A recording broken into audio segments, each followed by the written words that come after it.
ari musango asingazivi paarara. Ndopaanoti arara ipapo ane zvaanorota, ngirozi dzichikwira nekudzika namanera. Nyaya yangu haisi pane zvaakarota zvangu. Nyaya yangu manzwa ndakudzokorodzesa mavara anoti paakasvika panzvimbo iyoyo chii chakaitika murwendo rwokunge abva mukamfoti yaamai. Mazuva ose kwaivira asingazive.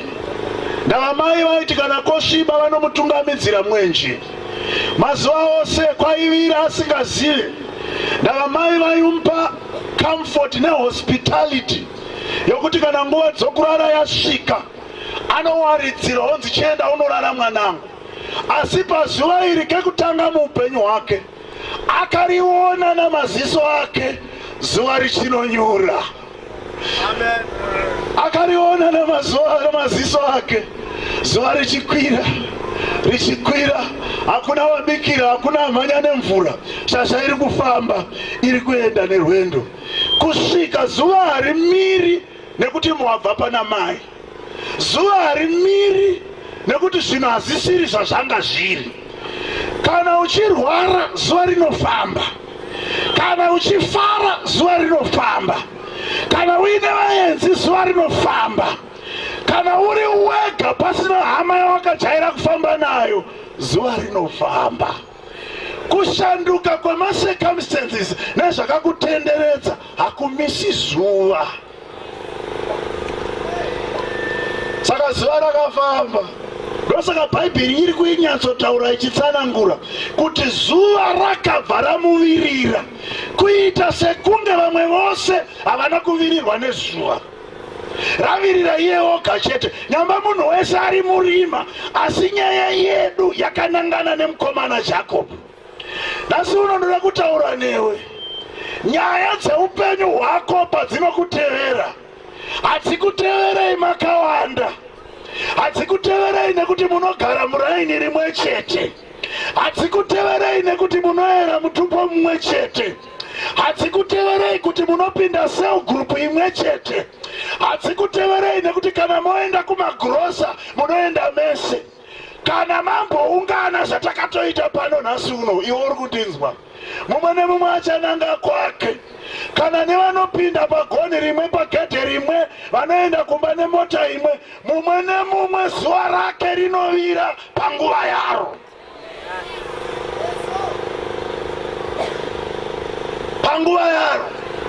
Ndosaka Bhaibheri iri kuti zuva rakamuvirira. Kunge iye oga ndiye ari kuvirirwa nezuva. Nyamba munhu wese anovirirwa nezuva. Apa tinoda kungooneswa specific instruction iri kutevera nenhoroondo iri kutevera upenyu hwemunhu. Haleluya chechi yaJesu. Haleluya chechi yaJesu. Saka zuva ravira. Wanga uri munongedzo wekuti baba munini kwamakajaira uko zvasiyana, taakumbofamba tese murima. Haleluya.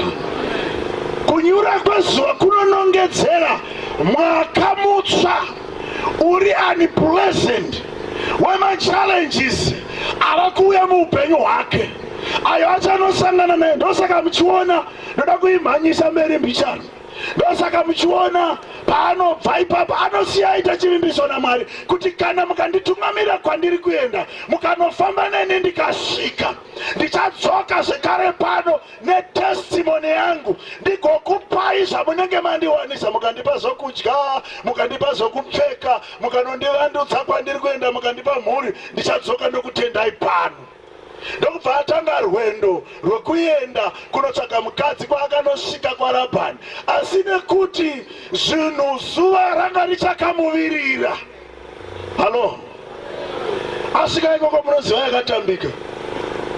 Aifana kugarira mukadzi kwe7 years ende aida mukadzi mumwe chete, asi asvika ikoko akazogara makore mangani kuti awane mukadzi chete waaida 14 years. Apedza izvozvo 14 years dzapera, ndokugara dzimwe zvekare 17 years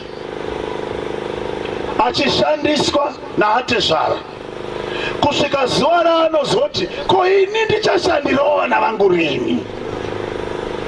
Then he broke forth ndokutiza usiku ndaatezara wakati hauna kwaunoenda. Haleluya, haleluya. Ndosaka ndanga ndichiimba ndichiti makatendeka Jesu. Hamuna zuva ramusina kutendeka. Zvinhu zvakanaka Mwari vanoramba vari Mwari. Zvinhu zvisina kunaka Mwari vanoramba vari Mwari. Uchitevera Mwari nemurau wese Mwari vanoramba vari Mwari. Nenguva yaunorasika kupanduka kubva mugwara raMwari, he remains God. He is a faithful God. Saka nyaya yaitika ndeyekuti zuva zvaravira ava kudzoka kubva kwaanga achitenderedzwa zuva rakavira. Statement inodzoka zvekare yekuti asvika pane rumwe rwizi anoyambutsa mhuri obva anoti chisarai. Ndopaanodzoka adzoka ndopaanoti chirega ndirare. Haleluya. Arara usiku achiri munguva yezuva rakavira.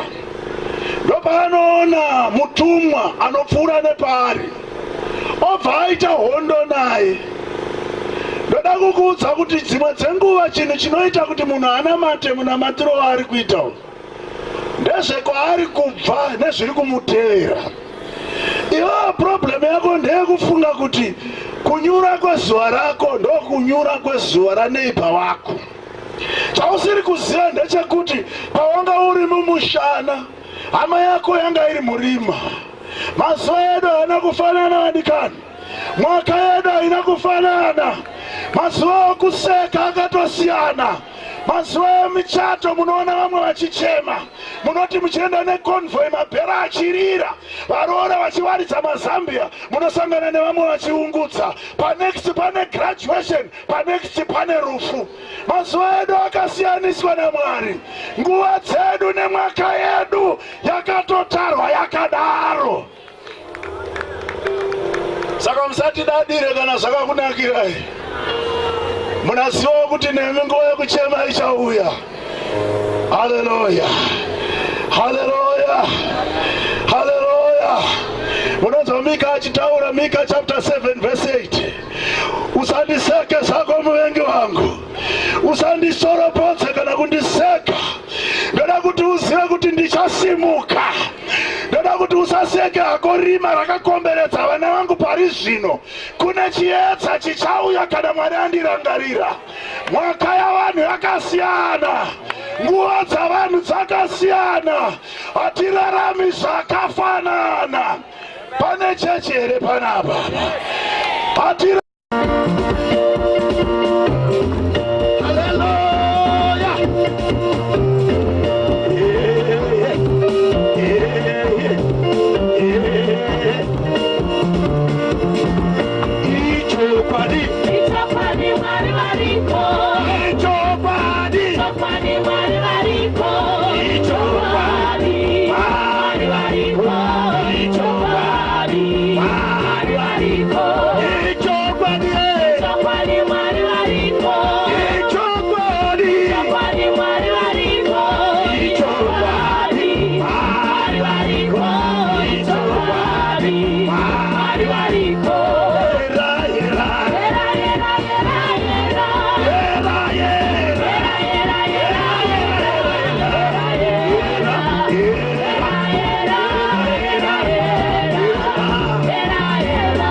Mungu kule.